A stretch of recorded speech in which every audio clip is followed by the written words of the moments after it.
Physics Class 11 Chapter 7 Systems of Particles and Rotational Motion. In the last class we have studied angular velocity and angular acceleration. Today we shall study moment of force and angular momentum. So let us first define moment of force, that is also called torque. Symbol is used as a tau. The rotational analog of force in linear motion is moment of force. Now in a linear motion we have got a force. Similarly in a rotational motion we have got moment of force, that is also called torque, tau. If a force acts on a single particle at a point P whose position with respect to origin O is given by position vector R, the moment of force acting on the particle with respect to origin is defined as the vector product vector tau equal to vector R cross vector F. The magnitude of tau given as tau equal to R F sin theta, where theta is the angle between R and F.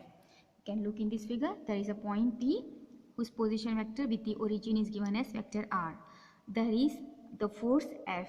Now suppose we extend this over this side, then this angle will be theta, right? So this angle between, we can say angle between the force and the position vector is theta.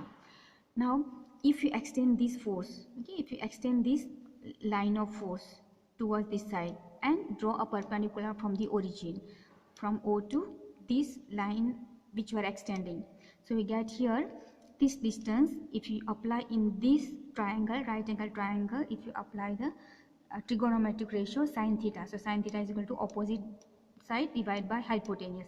This is 90 degree, so opposite by hypotenuse, so opposite is OQ divided by hypotenuse is OP, that is R. So this distance OQ will be equal to R sin theta. So OQ is R sin theta. And if this is your position vector of point R, this is the force, then the torque will be given as this direction. Okay, the torque is tau in this direction given by this, which is perpendicular to both the position vector R and the force F, and it is given in this direction, right?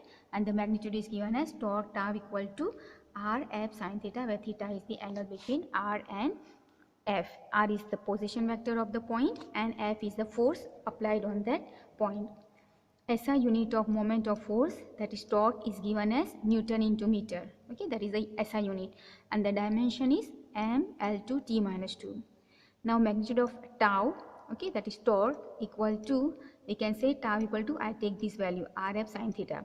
So if I take sin theta with R, you can say R sin theta into F equal to this, we can write as R perpendicular F, or we can write this tau equal to, if I take sin theta with F, then RF sin theta equal to R F perpendicular, where R perpendicular equal to R sin theta is perpendicular distance of line of action of force F from the origin. Okay, this is the line of action, okay, which is perpendicular, it is the line of action of force from the origin. Okay, the perpendicular distance of line of force. Okay, this is a perpendicular distance of line of force from the origin.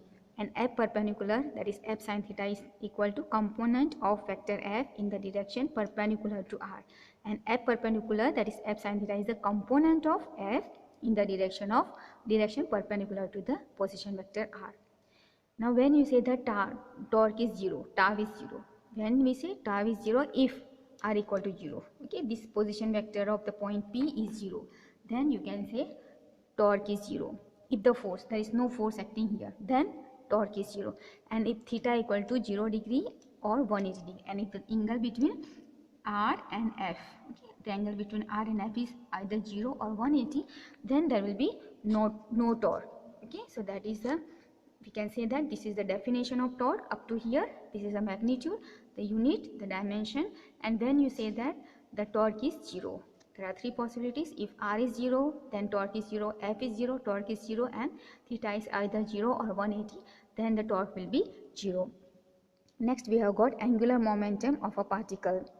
It is the rotational analog to linear momentum. Now we have got in a linear motion linear momentum. Similarly in a rotational motion we have got angular momentum. Consider a particle of mass m and linear momentum vector p at a position r relative to the origin O. Now you have got a particle, okay, it has got a mass m and it has got a linear momentum p and it has got the position vector r relative to some origin O. Okay, the angular momentum vector L of a particle with respect to origin O is defined as L equal to vector r cross vector p. So this is a definition, you can say, of the angular momentum. If you have got a particle of mass m, it has got a linear momentum p and its position vector with respect to some origin O. Okay? Usually it is origin O given as r, then the angular momentum is given by vector L equal to vector r cross vector p. See, vector L and vector torque. Okay, both are vector. Okay, this tau also is vector, that is torque, and angular momentum, that is L, also is vector. Okay, they are vector quantity. And if it is cross product, if you write the magnitude, that magnitude of L will be given as L equal to Rp sin theta. When cross product is there, you can write Rp sin theta. And what is theta? Theta is the angle between R and P. Vector R and vector P is the theta.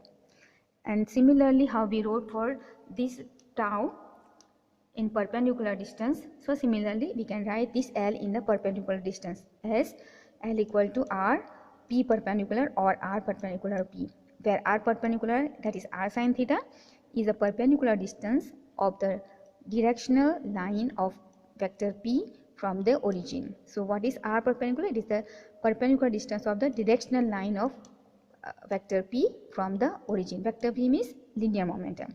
And what is P perpendicular? It is P sin theta. It is component of vector P as a direction in a direction perpendicular to R. So this P perpendicular is a component of P in a direction perpendicular to R. When we say that the angular momentum is 0, L equal to 0, when? If linear momentum P equal to 0, if this P value is 0. Okay, if P value is 0, L value will be 0. Particle is at the origin, that means R equal to 0. If R is 0, that is particle as the origin, then it is 0. L will be 0. Angular momentum is 0. Or directional line of P passes through the origin. And third way it will become 0 if the directional line of P will pass through the origin, that means theta is 0 degree or 180 degree. In these three cases, angular momentum will be 0. The unit of angular momentum is kilogram meter square per second. The dimensional formula is m1 L2 t minus 1. So this is unit and this is dimensional formula. Now next we have got relation between torque and angular momentum.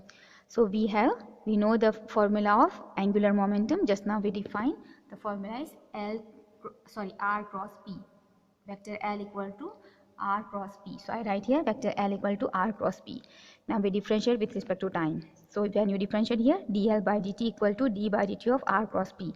Now this is, we will use the product rule. Okay, we have done the derivative. In that product rule is, first I'll do the differential of these, keep this as it is, plus now keep this as it is and differentiate the second one. Okay, so that is the product rule. So first I'll differentiate this, so dr by dt into this P as it is, so cross vector P, plus now vector R as it is, cross derivative of P, that is dP by dt. Now the velocity of the particle V equal to dr by dt. You know that velocity of any particle is given by dr by dt, change in displacement divided by time. So vector V equal to dr by dt. And we know that linear momentum P equal to m into V, right? P is a linear momentum and we know that it is given as m into V. V is the velocity of the particle. So dl by dt equal to this dr by dt, that I'll put value as V. Okay, cross P value as m into V. So m into V vector, plus R cross this as it is, dP by dt. Now we have already studied that A cross A is 0. That means here I have got V cross V. So that means V cross will be also 0. Why? Because the angle between them is 0 and sin 0 is 0. Right? Therefore V cross V is 0. So here just I am rearranging. Am I writing first V cross V plus this as it is, R cross dP by dt. V cross V is 0. So 0 into m is 0. So 0. Plus this one, R cross dP by dt. Now we have by Newton's second law, we know that dP by dt is force F. So we can put this value as F. So we get here R cross F vector or vector F. So this, we know that R cross F, we already defined that it is nothing but your torque tau, right? R cross F is torque tau. So let us put the value here. So torque tau, and what is this? dl by dt. So dl by dt equal to torque tau. So that we have found the relation between the angular momentum and the torque, that is given as dl by dt equal to torque tau. We can say this involves the time rate of change of the angular momentum of a particle is equal to the torque acting on it. So this is time rate change of the angular momentum is equal to the torque acting on it. Okay, so that is the relation between angular momentum and torque. We define the torque and angular momentum for a single particle. Now let us define torque and angular momentum for a system of particles. Okay, so we are studying a chapter is system of particles. So we shall now define torque and angular momentum for system of particles. So for a system of n particles, first I am writing the angular momentum. So it will be the sum of the individual angular momentum, right? So I can write capital L equal to L1 plus L2 plus L3 plus up to plus Ln. So this is the angular momentum for particle 1, particle 2, particle 3 and so on. So the sum total will give you the total angular momentum capital L equal to, this summation can be written mathematically, sigma equal to 1 to n Li. Okay, this is a vector. The angular momentum of ith particle is, now for ith particle we can say Li vector equal to Ri cross Pi. Okay, just I am using the formula, this one, L equal to R cross P. So for ith particle I write the suffix I. So Li equal to Ri plus Pi, where Ri is the position vector of the ith particle and Pi is the mvi linear momentum of the particle. Now total angular momentum of a system of particles, vector L equal to summation, this one, Li equal to sigma, I just put this value, summation Ri cross Pi. Okay, so this is the total angular momentum of system of particle, that is L equal to sigma Ri cross Pi, right? For a single particle it was R cross P. For n particle it is summation Ri cross Pi. Now as we establish the relation between the angular momentum and the torque, we shall use similarly we shall prove for system of n particles. Okay, the relation between the angular momentum and torque. So dl by dt equal to d by dt of L is what? Summation Li. And what is Li? Summation you take out and first you differentiate this. So summation di by dt. And this we know that di by dt already we proved that it is nothing but tau. So I put here tau, but is for ith particle, so summation tau I, call it equation number 1, where tau I equal to torque acting on the ith particle. Okay, so this tau I is the torque on acting on the ith particle. This is a force in a rotational motion. But we know that tau I equal to Ri cross Fi, right? Tau equal to R cross F. So I am using that Ri cross Fi for ith particle. Force Fi on ith particle is a vector sum of the external forces. Now this force is, there are two types of force, one is internal force, one is external force, right? So this Fi will be the vector sum of these forces, the external forces Fi external and the internal forces Fi internal, right? The external force, these internal forces will be between the particles. Okay, so the other particles will exert force on that particle, so that will be the internal force, and this external force will be from the outside, right? So the internal forces Fi internal will be exerted on it by the other particle, that is on the particle of the system.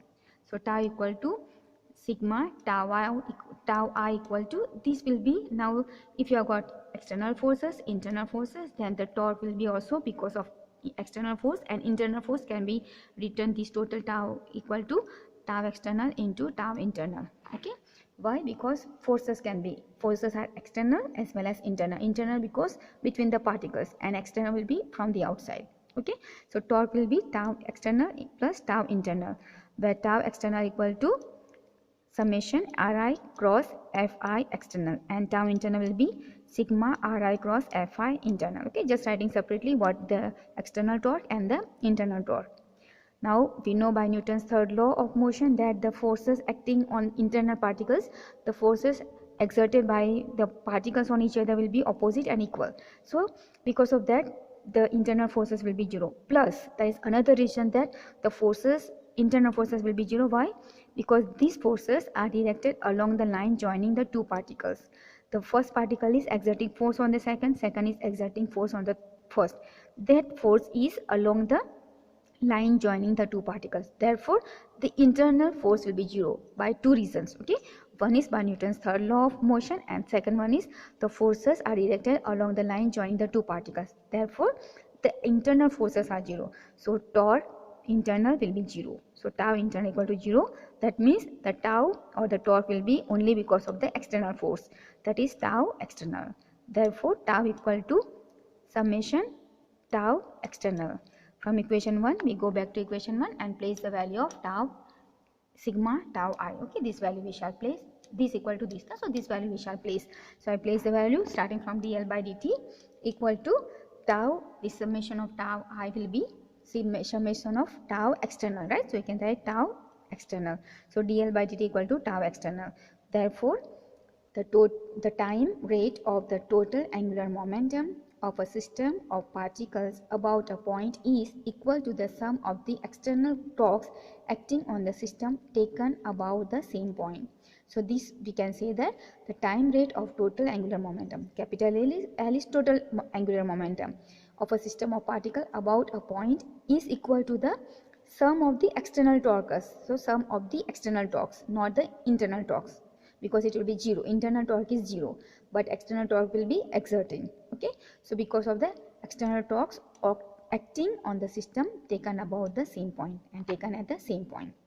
So what we can say is dl by dt equal to tau external. Now this one is the rotational analog of dp by dt equal to f external. So this is we have proved for the linear motion, and this is for the rotational motion. So they are similarity, right? This is for the linear motion, this is for the rotational motion. So TL by dt equal to tau external is the rotational analog of dp by dt equal to f external. You know, force is for the linear motion and torque is for the rotational motion. Okay, so we'll keep this much for today. We have studied torque, angular momentum, the relation between angular momentum and torque, and also we have studied the torque and angular momentum for a system of particles. We'll keep this much. Thank you so much.